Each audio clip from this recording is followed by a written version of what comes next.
सत साहिब सतगुरुदेव की जय।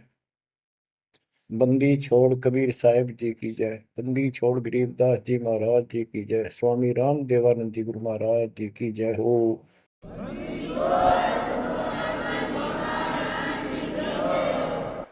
सर्व संतों की जय, सर्व भक्तों की जय, धर्मी पुरुषों की जय। श्री काशी धाम की जय, श्री सुडानी धाम की जय, श्री क्रोथा धाम की जय, श्री बरवाड़ा धाम की जय। सत साहिब गरीब नमो नमो सत पुरुष को नमस्कार गुरु की नहीं। सुर नर मुनिजन साधुआ संतों सर्वस दीन। सतगुरु साहिब संत सब दंडवतम प्रणाम। आगे पीछे मध्य हुए इनको पूर्व। कबीर सतगुरु के उपदेश का सुनिया एक विचार। जय सतगुरु मिलते नहीं जाते नरक द्वार। नरक द्वार में दूत सब करते खेचा तान। उनसे कभू नहीं छूटता फिरता चारों खाने। कबीर चार खानी में भरमता कबहू न लगता पार। सो फेरा सब मिट गया मेरे सतगुरु के उपकार। जय जय सतगुरु मेरे की जय जय सतगुरु मेरे की। सदा साहिबी सुख से वसियो अमरपुरी के डेरे की। जय जय सतगुरु मेरे की जय जय सतगुरु मेरे की। सदा साहिबी सुख से वसियो सतलोक के डेरे। बच्चों, उस सतलोक की याद आती है और जिस कारण से ये वाणी याद आती है तो शुक्र मनाया जाता है। आत्मा शुक्र मनाती है कि तुम तो सुख से जीवो, हमने तो कर्म फोड़ लिए। हम तो अपने कर्म भोग रहे हैं, तुम लक्की थे, समझदार थे, इस दुष्ट की बातों में नहीं आए। निर्विकार निर्भय तू ही और सकल वैमान। जी साधो और सकल वैमान। सब पर तेरी साहिबी, सब पर तेरी साहिबी। तुझ पर साहिब नाम निर्विकार निर्भय। आप अमर कथा सुन रहे हो, सत्यनारायण कथा सुन रहे हो, और आप कहीं भी बैठे हो, दाता ने कैसी दया कर दी। चलते फिरते बैठकर परमात्मा का गुणगान सुनो। बच्चों, ये सत्संग जो है ये आध्यात्मिक पढ़ाई है, ये आध्यात्मिक शिक्षा है। इसको समझने के लिए भी काफी समय की आवश्यकता है।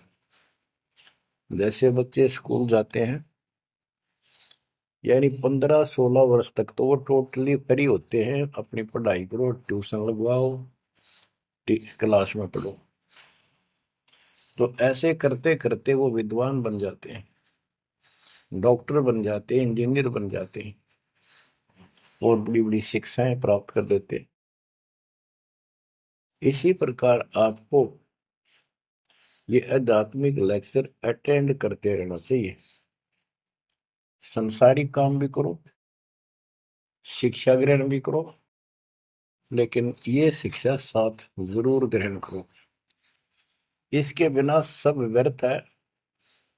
वो तो सिर्फ पेट के लिए, रोजी रोटी के लिए जो भी कर्म हम करते हैं सब रोजी रोजगार के लिए होता है, और वो रोजगार हम करते करते नुकसान हो जाता है। सब कुछ करते करते हानि हो जाती है, कोई लाभ नहीं मिलता।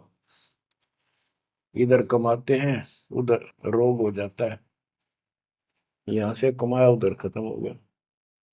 तो परमात्मा के चरणों में आने के बाद, इसकी शरण आ जाने के बाद, तो ये इस तरह के कष्टों को कम कर देगा।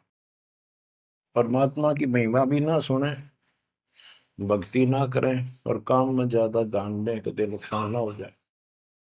और वो करते करते हो जाता है, फिर घर के रहते ना गांठ के। इसलिए काम अवश्य करो, पर इसमें नागा ना करो। परमात्मा की महिमा अवश्य सुनो, और भक्ति डेली करो, सुबह दोपहर शाम के परमात्मा की स्तुति। आजकल तो अनपढ़ भी कर सकते हैं, मोबाइल घर घर है, उसमें लगाओ आरती, सुबह दोपहर शाम की, आराम से सुनो, काम भी करते रहो। खाना बना रहे हो, आरती चल रही है, बहुत बढ़िया, ध्यान आरती में रहेगा। जैसे ड्राइवर गाड़ी चलाते हैं, ड्राइविंग तो बहुत सावधानी का काम होता है, लेकिन उसमें बातें करते रहते हैं, वो चलाता भी रहता है।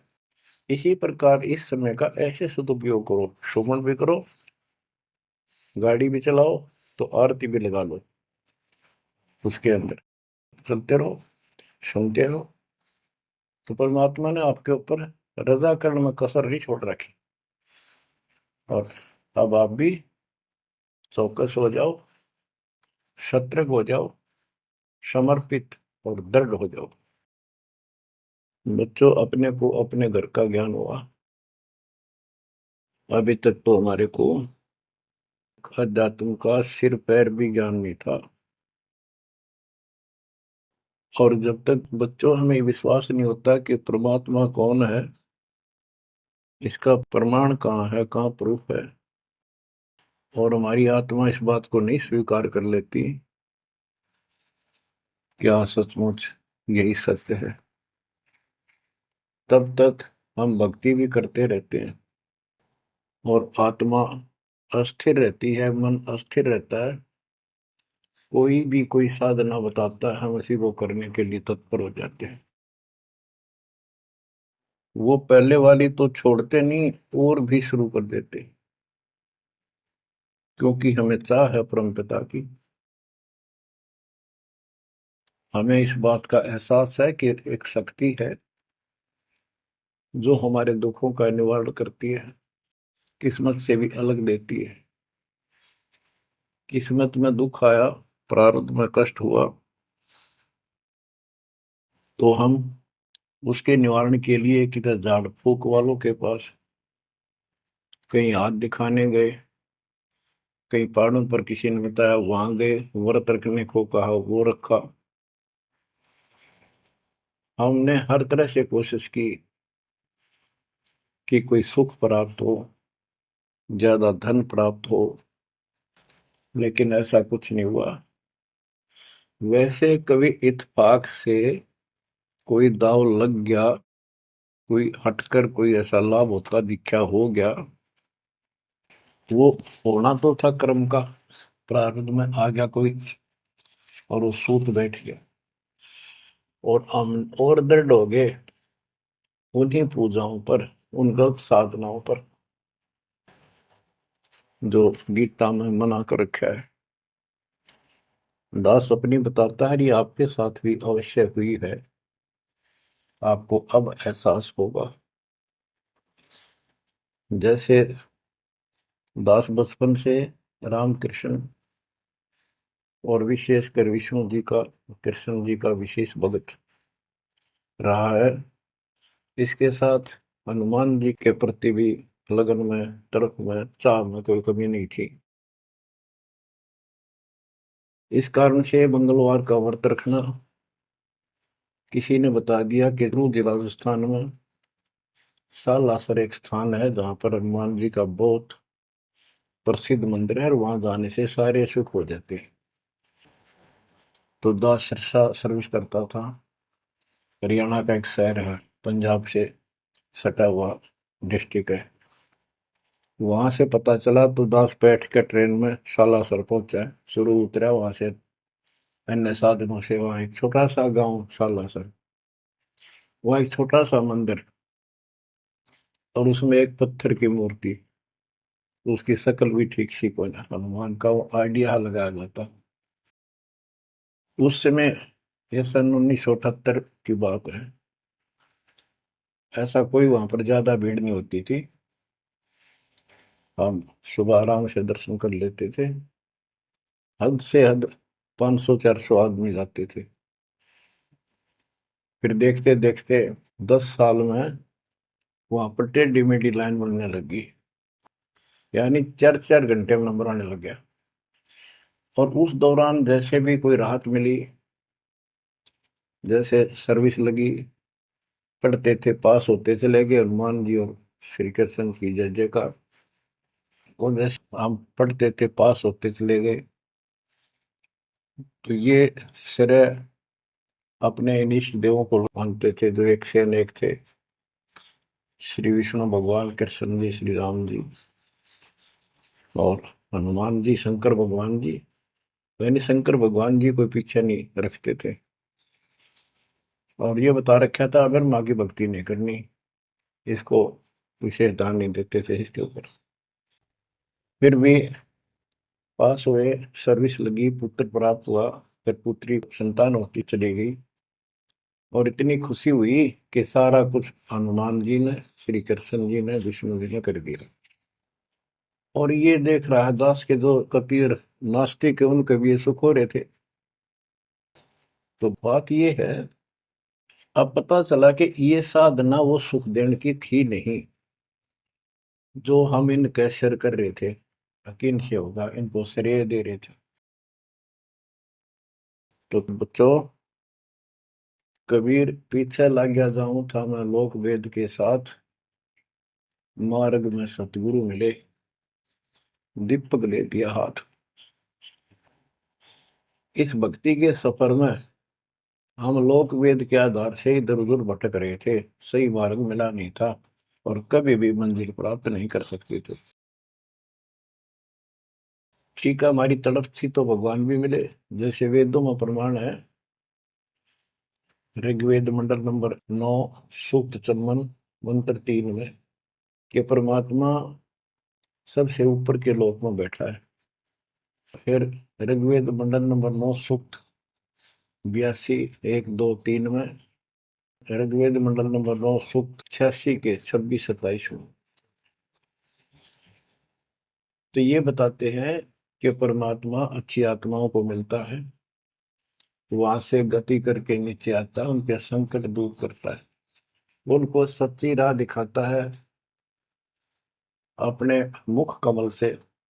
ऋग्वेद मंडल नंबर 9, सूक्त 96 के 16 से 20 तक, ऋग्वेद मंडल नंबर 9, सूक्त 94 का मंत्र 2, 95 का मंत्र नंबर 1। इन सब में मिलाकर एक निष्कर्ष निकलता है कि परमात्मा ऊपर से गति करके आते हैं और यहाँ अच्छी आत्माओं को मिलते हैं। एक कविता, काव्यों यानी लोकोक्तियों, शब्दों, वाणियों, साखियों के माध्यम से अध्यात्म ज्ञान अपने मुख कमल से बोलकर सुनाते हैं।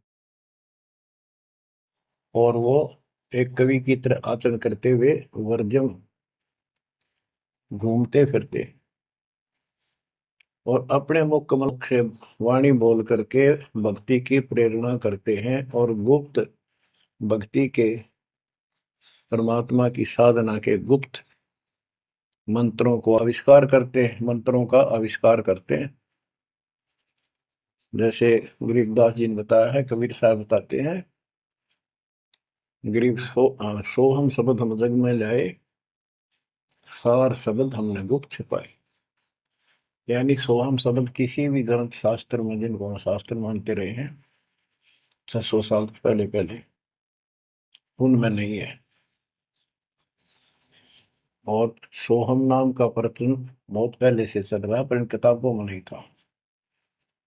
क्योंकि कबीर साहब कहते हैं, हम बैरागी ब्रह्म पद सन्यासी महादेव, सो हम मंत्र दिया शिव जी को करे हमारी से। उनको ज्ञान समझा सबको। ज्ञान इतना गजब का है, एक बार आत्मा जरूर पकड़ लेती है और नाम की भी इच्छा करती है, तो उस समय जब परमात्मा अपने ज्ञान सुना रहे होते हैं, काल निकल जाता है उस आत्मा से, और आत्मा ध्यान से सुनती है, सत्य मान लेती है। तो इन्होंने ब्रह्मा जी ने, विष्णु जी ने, शिव जी ने, सबने नाम दे दिए। इनमें सॉफ्टवेयर लगा दिया परमात्मा ने। विष्णु जी में हरियम का, शिव जी में सोम का, ब्रह्मा में ओम का, और वही आज हमारे को लगा दिया। अब हम अपना काम इनसे डायरेक्ट ले रहे हैं। तो कहने का भाव ये है कि जिस समय परमात्मा अपना ज्ञान सुनाते हैं, काल भाग जाता है। परमात्मा के वहां से आते ही काल प्रवेश कर जाता है, उनकी बुद्धि को फेर देता है। इसी कारण से दोबारा इन्होंने परमात्मा की वाणी सुनी नहीं, विचार नहीं सुना, और ये धोखा खा गई। हमने भी बहुत बार धोखा खा लिया, शंकों बार हम ये कष्ट उठा चुके और ये धोखा खा चुके हैं। अपने भगवान को छोड़कर इन बकवादा में बड़े रहे। मानुष जन्म पाएकर खोवे, सतगुर विमुखा युग युग रोए। बच्चों, गिरीश सतगुर संगत छोड़कर लाख वर्ष जप कीन, इंद्रिय क्रम ना मोक्ष होए, रह काल के आदि। जैसे आपको बार बार समझाया जाता है कि सतगुरु से विमुख होने के बाद हम आज से 600 वर्ष पहले परमात्मा से विमुख हुए थे। उसके बाद हम पता नहीं किन किन धर्मों में जन्मे, कभी भक्ति की कभी ना की। भक्ति करते थे, वह भक्ति ही नहीं थी, लेकिन मालिक फिर भी हमें उन प्रत्येक मानव शरीर में मिले हैं और सच्ची राह दिखाई है। हमने कुछ दिन की साधना अवश्य की है, फिर छोड़ दी, और जिसके कारण परमात्मा हमें चार्ज कर गए। उस चार्जिंग के कारण आज तक आपके हृदय में मालिक की चाह और भक्ति की तरफ बनी हुई थी, और मनुष्य जीवन मिलते रहे। क्योंकि हम 600 साल पहले गुरुद्रोही नहीं हुए थे, सतगुरु विमुख हो गए थे। सतगुरु विमुखा युग युग रोवे, मानुष जन्म पाकर खोए। एक उदाहरण देता हूं। एक राबी नाम की लड़की, जिसको राबिया भी कहा, मुसलमान धर्म में जन्मी। वह पिछले सतयुग से मालिक के उनके साथ लगे थे, अपनी बेटी को, अपनी आत्मा के। गरीबदास जी ने बताया है कि कबीर साहब बताते हैं, दो दिन मेरी शरण है। यानी एक बार किसी युग में चाहे वो 10 दिन भी नाम ले ले, फिर छोड़ दिया वो, मालिक उसको अपने खाते में लिख लेता है। और फिर उसको धीरे धीरे धीरे धीरे देखो, अपने पिता को देखो, हमारे लिए कितना कष्ट उठा रहे हैं। उसको धीरे धीरे चार्ज करते रहते हैं, चार्ज करते रहते हैं, भक्ति की तरफ जन्म जन्मांतर बढ़ाते रहते हैं। उसी कर्म अनुसार, उसी क्रिया में वो लड़की आत्मा रैबी बनी हुई थी। कि लड़की मुसलमान घर में जन्म था, 12-13 साल की बेटी थी, भेड़ बकरियां चरा रही थी। और वो सारी सृष्टि के रचनहार हमारे पिता अपनी बेटी के लिए उस जंगल में पहुंच गए, घास फूस पर बैठ के जाकर बेटी के पास मुसलमान धर्म जिंदा का रूप बनाया। हमारे अंदर एक धर्म कर्म की ये भी एक समस्या है कि हम अपने धर्म वालों को महत्व देते हैं, दूसरों से नफरत करते हैं। ये काल की चाल है। इसलिए दाता सौ सब क्षेत्र में करूं अपने धन के काज, हिरण्यकशिपु जो मार दूं नरसिंह धर के साथ। इब्राहिम सुल्तान दम के बंदी बन के चले गए, एक नौकरानी बन के चले गए। क्या पड़ा था उनको? कोरडे खाए, नौकर बने, अपने बच्चे को नरक से निकालने के लिए कि तुम बालक को बुद्धि छोटी है, बच्चे की बुद्धि इतना काम नहीं करती, इस ज्ञान से आपकी बुद्धि विकसित होगी, आप कुछ दिनों में संकेत समझने लग जाओ। अब जैसे राबी को मालिक ने समझाया, तो बच्चों परमात्मा अपनी उस बेटी, उस आत्मा के राबिया के पास जाकर बैठ के जंगल में गर्मी सर्दी घास फूस के ऊपर बैठ के और उसको समझाने लगे, बेटी भक्ति किया करो। तो बच्ची थी, जैसे उस धर्म के अंदर जन्मी थी, उसमें जो साधना बताते थे उसको कहती थी हम करते हैं, ऐसे करते हैं, नमाज करते हैं, ईद बकरीद मनाते हैं। तो परमात्मा ने उनको काफी समझा, कई दिन लगातार जाते रहे, फिर चले जाते फिर आ जाते। अंत में लड़की ने स्वीकार कर लिया, भगवान मुझे वो सच्चा राह बता दो जिससे मोक्ष मिले। परमात्मा ने उनको मंत्र दिए, ये मंत्र दे दिए पांचों, लेकिन ये नहीं बताया ये किस किस के हैं, क्योंकि इसके बताने की जरूरत भी नहीं है। या तो चाबी है, किसी भी खजाने की है या कोई और सामान वाले की है, उस ताले के लाओ खुल जाएगा और उसमें वो सामान आपको मिल जाएगा। फिर भी याद होना आवश्यक है कि ये इसमें यूं सामान है, इसमें ये सामान है। तो लड़की ने कुछ दिन मालिक की साधना की, 4 वर्ष। उसके बाद समाज के दबाव में शानी होगी, उसने यहाँ तक फैसला कर लिया कि ये तो संस्कार बढ़ते चले जाते हैं, शादी ही नहीं कराऊंगी, विवाह नहीं कराऊंगी। उसने निकाह करने से मना कर दिया। माँ बाप ने कोशिश की, लड़की जवान होगी, लेकिन बिल्कुल स्पष्ट शब्दों में कह दिया, मैं विवाह नहीं करूंगी, मैं अल्लाह खुदा को प्राप्त करूंगी। माँ बाप परेशान हो गए कि बच्ची है, इसने तो जिद लगा ली, और इसका जीवन कैसे पार होगा, कैसे पास होगा, तो हो ही नहीं सकता। बच्चों ने कहा, बेटी या तो निकाह कर लेना, हम दोनों मरेंगे। लड़की ने सोचा, चल माता पिता की हत्या का क्यों सिर पर दोष लूं, आगे अपने पति से बात कर रहे हैं। निकाह हो गया। मुसलमानों के अंदर लड़की से अपनी राय पूछी जाती है विवाह के समय कि क्या आपको ये विवाह मंजूर है, निकाह कबूल है। लड़की यस कर देती है तो विवाह होता है, न तो नहीं होता। ये स्वतंत्रता बेटी को है। उसने यस कर दी, विवाह होगा। उनका पति बहुत बड़ा अधिकारी था, अफसर था, साहब था। मुसलमानों में एक से अधिक विवाह भी हो जाते हैं, सामान्य बात है। तो उसने यही विचार किया था कि तो शादी और कर लेगा, वहां दबाव बनाओगे ना तो मर जाऊंगी, और क्या इलाज है। तो उसने अपने पति से अपना उद्देश्य बता दिया, मैं भक्ति करना चाहती हूँ, मेरी कतई तमन्ना नहीं है कोई शादी और बच्चे पैदा करने की। यदि आप मेरे साथ जबरदस्ती करोगे तो मैं सुसाइड करूंगी।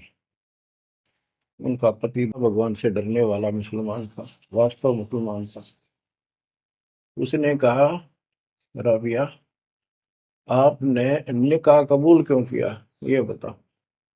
उसने कहा कि मेरी मजबूरी थी, मेरे माता पिता मर जाते, मैं वो दोष नहीं लेना चाहती थी। उनका भी काम बन गया। कि आप बताओ आपका क्या इरादा है। मेरा फाइनल है, या तो मौत या अपनी भक्ति करूंगे।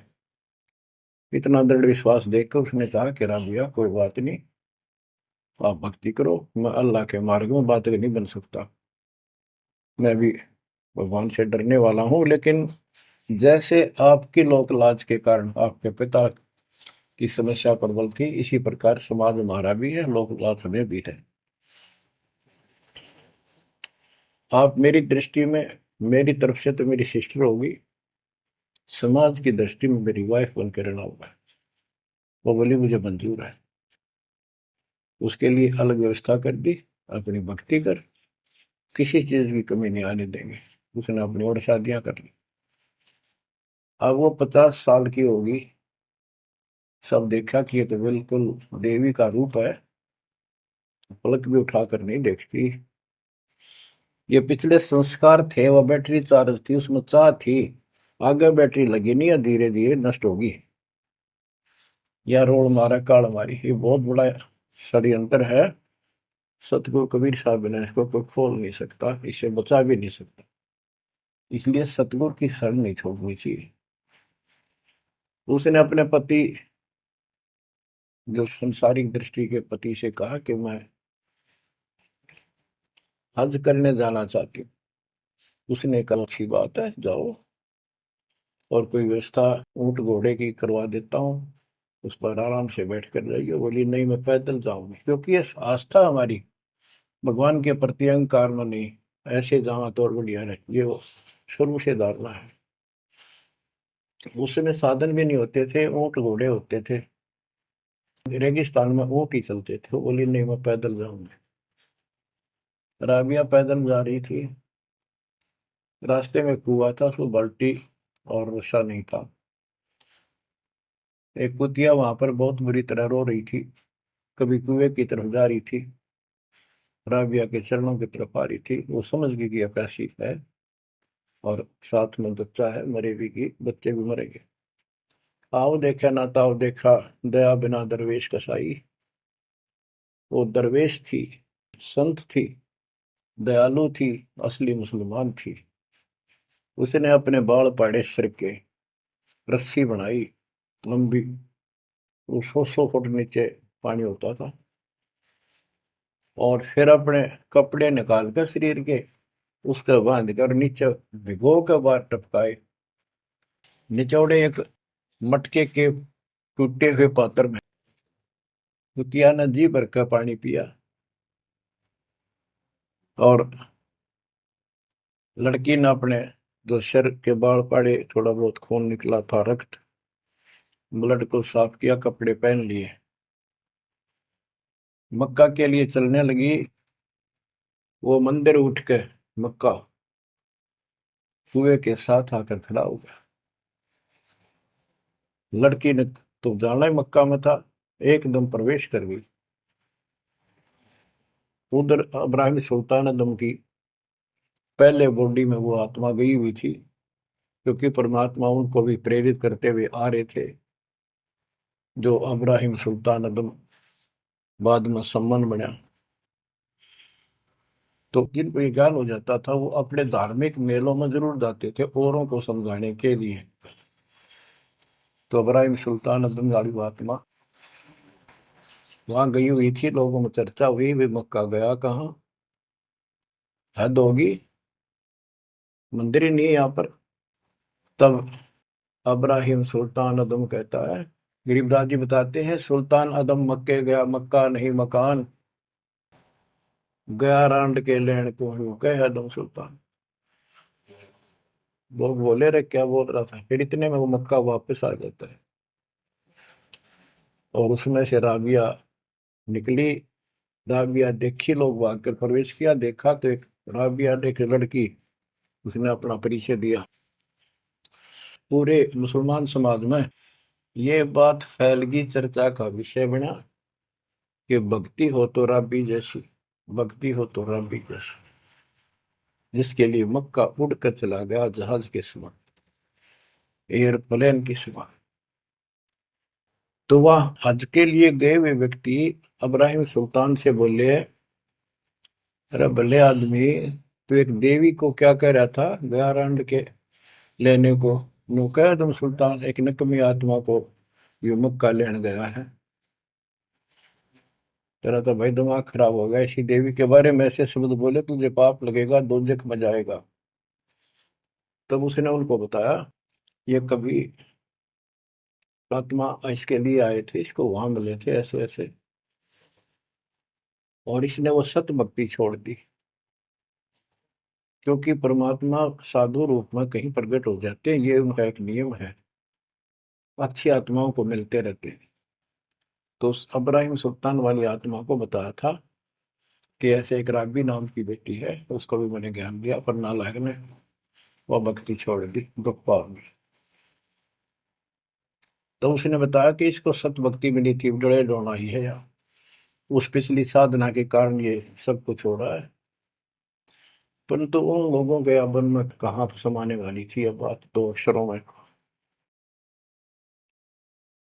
उस जीवन को पूरा करके वो लड़की, वो आत्मा अगले जन्म में एक बांसुरी नाम की लड़की बनी, जन्म हुआ।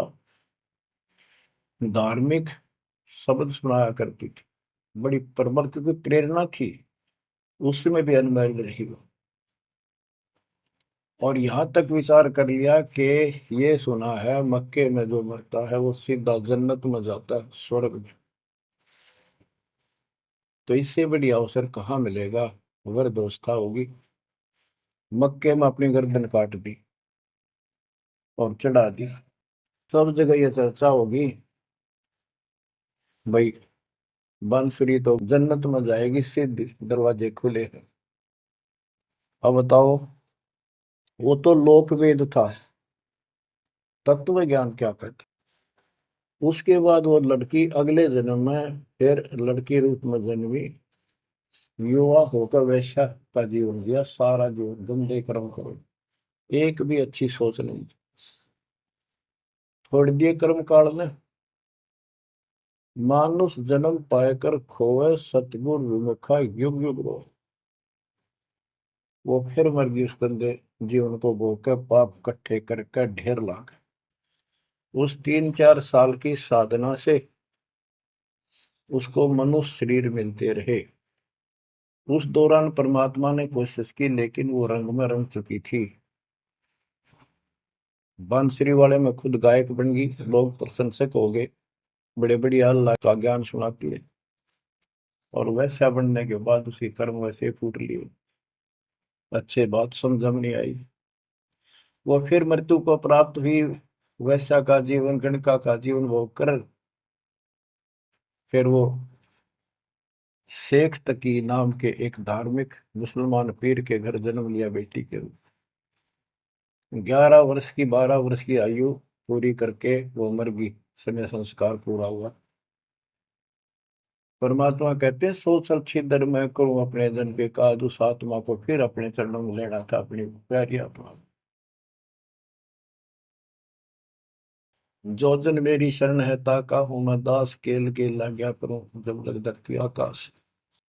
तो कारण बनाया, शेख तकी के मन में ये धारणा पैदा की कि राजा सिकंदर लोदी से, जो उसका धार्मिक पीर था शेख तकी, उसने कहा कि आप कहते हो इसने, कबीर ने रामानंद जी को जीवित कर दिया, गर्दन काट दी थी आपने, और आपका जलन का रोग ठीक कर दिया, कमाल जिंदा कर दिया। वो तो वैसे उसमें सदमे में था, वो ऐसे वैसे हो जाता, इत्तेफाक उसको जीवित होना था, इसका कबीर का नाम बन गया। जब जानू मैं इसको, मेरी बेटी को जिंदा कर दे जो कब्र में दबी हुई है, 15-20 दिन हो गए। तो कबीर साहब से कहा गया, कबीर साहब ने कहा कि आसपास के लोगों को बता दो कि आ जाओ, एक कमाल होगा। उस शेख तकीर ने ढिंढोरा पिटवा दिया कि इसकी बेइज्जती हो तो छक्का हुआ है, मूर्ख बना रहा। उधर कबीर साहब ने कह दिया कि भाई खूब बुला लो, आसपास जितने बुला सकते हो, सबके सामने देखते हैं परमात्मा की क्या रजा होती है। हजारों व्यक्तियों के सामने कबीर साहब ने कहा, एक शेख तकी की बेटी जीवित हो जा। कब्र खुलवा दी, उसमें 100 पड़ा था। कहा, एक शेख तकी की बेटी जीवित हो जा,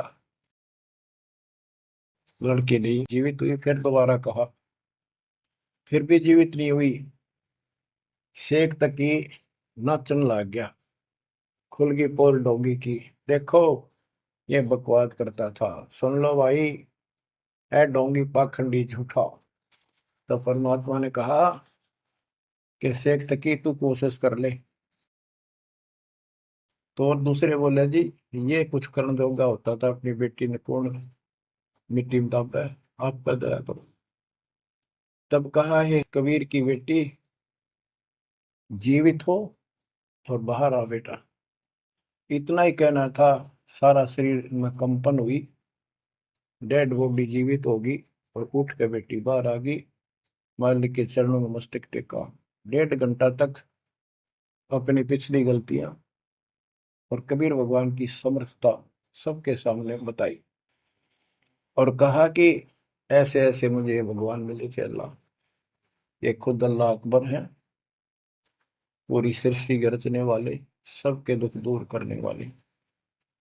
मेरे कर्म फूट गए, मैं इनको छोड़कर ऐसे ऐसे गंदे जीवन जी के मैं आज फिर इनकी कृपा हुई, मेरा कोई मनुष्य जीवन शेष नहीं था। पशु पक्षी बनने वाली लाइन में खड़ी थी, ये परमात्मा वहां पहुंचे और धर्मराज के दरबार से मैं मुझे पेश किया, वहां से मेरे कागज निकाल दिए और मुझे साथ लेकर यहाँ आके छोड़ा है। बोलो सतगुरु देव की जय हो, बद्दी छोड़ कबीर साहिब की जय हो।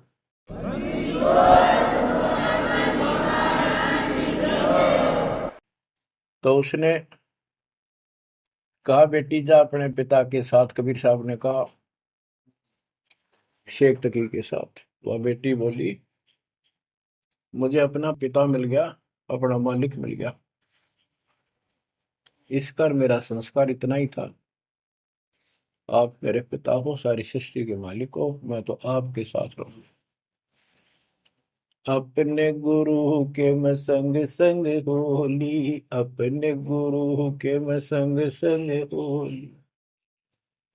सखेरे मोहे नेकन आई लाज, आज मोहे गुरु दर से दिखाए।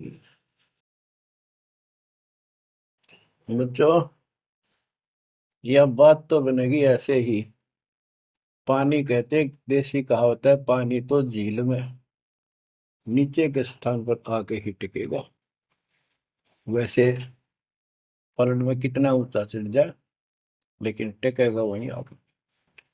मन का तूफान बकवादों का, कहीं धक्के खा लो, आके बात बनेगी सतगुरु शरण। तो कहते हैं गरीबदास जी का है, गरीब सतगुरु संगत छोड़कर लाख वर्ष जबकि इंद्रिय कर्म ना मोक्ष हो, रहे काल के आखी है। सतगुरु पूर्ण संत की संगत छोड़कर चाहे लाख वर्ष तक ये जप करते रहियो, चाहे ये जाप करते रहना, इसका कोई यूज नहीं होगा, क्योंकि कनेक्शन कट चुका होगा, मर्यादा भंग होगी। गुरु बिन माला फेरते, गुरु बिन देते दान, गुरु बिन दोनों निष्फल है, वो व्यर्थ जाएंगे। बच्चों, परमात्मा हमारे लिए भटक रहे हैं, इन पिछली गलतियों से सबक लो, इनको फिर से ना दोहराना। जैसे आपको बताया है कि कबीर भगवान है, ये सारी सृष्टि के रचने वाले हैं, ये हमारे पिता, हमारे जनक है, हमारे कष्टों को दूर करने वाले संकट मोचन यही है। लेकिन हम इनको छोड़कर अन्य उपासना करते रहे हैं। जैसे गीता अध्याय 16 श्लोक 23 और 24 में स्पष्ट कर दिया है कि शास्त्र विधि को त्याग कर जो अपनी मर्जी से, इच्छा से मनमाना आचरण करते, मनमानी साधनाएं करते हैं जो शास्त्रों में प्रमाणित नहीं है, उनको न तो कोई सुख हो, न कोई सिद्धि प्राप्त हो, कार्य सिद्ध हो जिससे, और न उनकी गति यानी मोक्ष हो। तो भक्ति करते इसी के लिए है। ये तीनों नहीं हुए तो उस भक्ति का फायदा क्या, लड़ाई ढोने वाली बात। तो बच्चों, आपको बताया, सभी वेदों और ग्रंथों से सिद्ध कर दिया कि कबीर भगवान है। वेदों को तो पूरा विश्व मानता है और हिंदू समाज तो इस पे कुर्बान है। उसके बाद दूसरा नंबर गीता, वेदों से भी प्रथम आ चुकी है वर्तमान में, क्योंकि इसमें ज्ञान बिल्कुल संक्षिप्त में और बहुत तिरपाई सीरीज में, तो इसलिए इनमें सबसे आपको प्रमाणित कर दिया कि कौन सी भक्ति करनी है, कौन सी ना करनी है। गीता अध्याय श्लोक 23 में तो 16 के 23 में तो बता ही दिया कि शास्त्र विधि को त्याग कर मैं नाटन करता हूँ, को कोई यूज नहीं। 24 में कहा कि इससे तेरे लिए अर्जुन शास्त्र ही प्रमाण है, कर्तव्य जो साधना करने योग्य है और अकर्तव्य जो ना करने वाली है, इन्हीं के आधार से करो। गीता अध्याय 9 श्लोक 25 में कहा कि भूत पूजने वाले भूतों को प्राप्त होंगे, पितर पूजने वाले पितरों को प्राप्त होंगे, देवताओं की भक्ति करने वाले देवताओं को प्राप्त होंगे, और मेरी भक्ति करने वाला मुझे प्राप्त होगा। अपनी साधना का पूरी गीता में 8वें अध्याय के 13वें श्लोक में एक मंत्र बताया है, ओम इति एक अक्षरम, ओम इति एक अक्षरम व्यवहारण माम मम ब्रह्म अनुसमरण। ओम इति एक अक्षरम मम मम ब्रह्म यह प्रयाति तजन देव से याति परमात्मा। मुझ ब्रह्म का केवल एक ही मंत्र है जिसका जाप करना अंतिम सांस तक जो इसकी साधना करता है वो मेरे से इस ओम से प्राप्त होने वाली गति को प्राप्त होता है। वो गति कौन सी है, इसके लिए आपको, क्योंकि ये एक लेक्चर है, पीरियड है जो दास आपको दे रहा है, और इसमें टीचर पहले दिन से लेकर 1 साल तक यह पढ़ावा है, तब जाकर के बच्चों के दिल में स्वभावत है 100 बार पढ़ा ले तो भी पढ़नी पड़ती है, तभी उसके ऊपर विश्वास उतर जाता है, वो हृदय में जम जाती है। श्री देवी भागवत के 6ठे स्कंद में हिमालय राजा को देवी, वो देवी का परम भगत था, कुछ बातें नहीं हो रही थी, तो उसने कहा मुझे मोक्ष दो। धन तो बहुत दे दिया आपने, तो उसने कहा मोक्ष, ये झूठ बोले ने ज्ञान तो है नहीं, और उस भक्ति का ज्ञान इनको, क्योंकि इन्होंने वो खत्म कर दिया जो मूल ज्ञान था, सूक्ष्म वेद का वो पार्ट हिस्सा। तो इसने कहा कि ओम का जाप कर। राजा हिमालय से श्री देवी ने कहा, दुर्गा ने, ओम का जाप कर और सब बात छोड़ दे, वो ब्रह्म दिव्य आकाश रूपी ब्रह्म लोक में रहता, उस ब्रह्म को प्राप्त हो जाओगे, तुम्हारा कल्याण हो। गीता अध्याय 8 श्लोक 16 में बताया है कि ब्रह्म लोक में गए वे भी सब पुनरावृत्ति में है।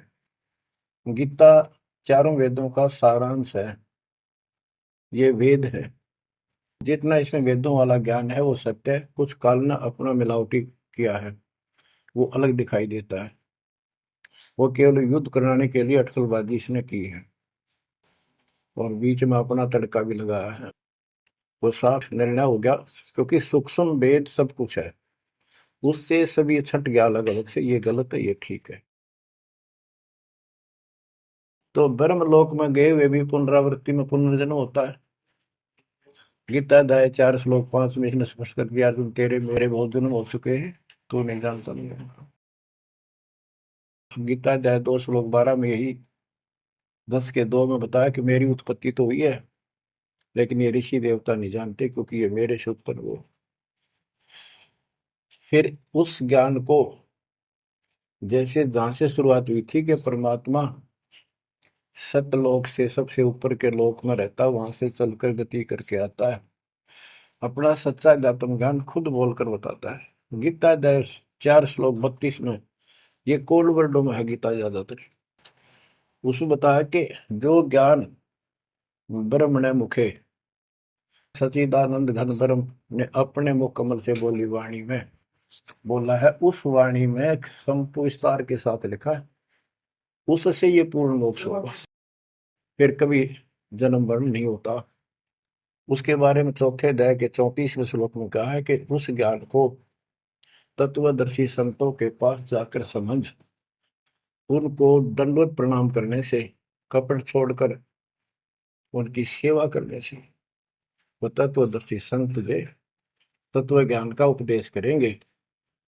गीता अध्याय 15 श्लोक 1 में स्पष्ट कर दिया है, जो इस उल्टे लटके हुए संसार रूपी वृक्ष की के सभी विभाग का नारा नारा ज्ञान बता देता, सभी विभागों का पार्षद सवेदवित वो वेद के तात्पर्य को जानने वाला है।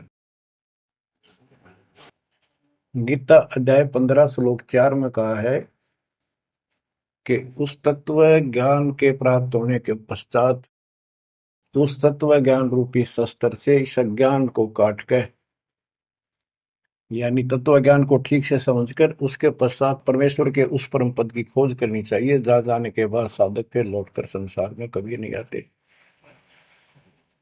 और उसी की भक्ति करो जिसने सारे संसार रूपी वृक्ष को बनाया है, सृष्टि रची है। बच्चों, ये है वो तत्व ज्ञान, ये है वो मूल ज्ञान, सार ज्ञान निष्कर्ष निकाल के रख दिया गया है। अब गीता बोलने वाले ने कहा है कि उस तत्व ज्ञान के अंदर सब कुछ निष्कर्ष है, उसको समझो। यही कुरान शरीफ के अंदर, कुरान मजीद के अंदर सूरत फुरकानी 25 आयत 52 से 59 में यही स्पष्ट किया है। वो कबीर नाम का परमात्मा है जिसने सारी सृष्टि रची, जिसने सब आपको संतान माता पिता का रूप दिया, सबके कर्मों को वो काटने वाला है, सबके कर्मों को ठीक से जानता है। 6 दिन में सृष्टि रच के जो 7वें दिन तक प्रजा विराजा, उसकी खबर किसी बाखबर से पूछो। गरीबदास जी कहते वेद कतेब एक है भाई, और वेद कतेब का ज्ञान है दूर, वो संतों का मार्ग दूर। ये अधूरा ज्ञान है, जब इसमें स्पष्ट है ही नहीं, जब ये कह दिया कोई और बताओगा तो वो और अब आपके सामने है, आपको प्राप्त हो चुका है। अब भी बच्चों नहीं समझोगे तो कौन सी विधि अपनाएं जो आपकी आंखें खोले। कबीर द्वार धनी के पड़ा रहे, धक्के धनी के खावे, 100 काल जो ही पर द्वार छोड़ नहीं जावे। अब आपने इतना करना है, इस ज्ञान को समझकर मालिक से दूर ना होना, सतगुर विमुखा मत हो जाना। इसमें आपको अच्छा लगे चाहे कोई कष्ट लगे, वो कष्ट भी गॉड गिफ्ट होगी। हो सकता है पता नहीं कौन सा पाड़ सा कष्ट आपका हल्के में टल रहा हो, पर जल्दी ना करया करो। और तो धरती पर कहीं जा रही हो तुम्हें कभी राहत नहीं मिलेगी। तो बच्चों, मानत ना मन मोरा साधो, मानत ना मन मोरा रे, बार बार मैं ये समझाऊं जग में जीवन थोड़ा रे, बार बार मैं ये समझाऊं जग में जीवन थोड़ा है। दुविधा दुर्मति चतुराई में जन्म गया नर तोरा रे, अब भी आने में लो सत्संग में, करो गुरु ज्ञान पर गौरा रे। अब भी आने में लो सत्संग में, करो गुरु ज्ञान पर गौरा रे। शरण पड़े को गुरु संभाले, जाने का बालक भोला रे। कहे कबीर तुम चरण चित राखो, जो सोई में डोराए। कहे कबीर तुम चरण चित राखो, जो सोई में डोरा रे। मानत ना मन मोरा साधो, मानत ना मन मोरा रे, बार बार मैं ये समझाऊं जग में जीवन थोड़ा रे। बच्चों, जैसे धागा सुई में चिपका रहता है, ऐसे लटके रहियो परमात्मा के दास के चरणों, मोक्ष मिलेगा सत्साहिब।